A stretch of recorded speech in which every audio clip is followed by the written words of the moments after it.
Kedai ni nama kedai dia ada seafood, tapi makan makanan Thai.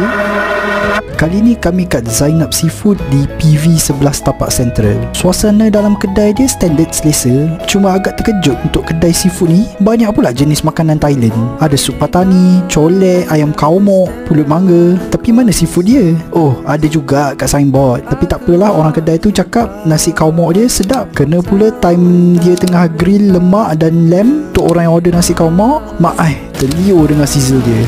Kami pun order benda sama lah, iaitu nasi khao mok daging bakar dan lamb bakar. Lepas tu tambah air tembikai dan green tea, dessert pulut mangga. Overall nasi khao mok dia just nice rempah dia. Pada setengah tu kunyit dia kuat sangat. Lamb dia lembut gila, memang slaps lah. Daging dia pula tak kenyal langsung. Kami akhiri dengan pulut mangga. Manis jugalah dan cepat muak, tapi mangga dia rasanya jenis harum manis. Next time bro.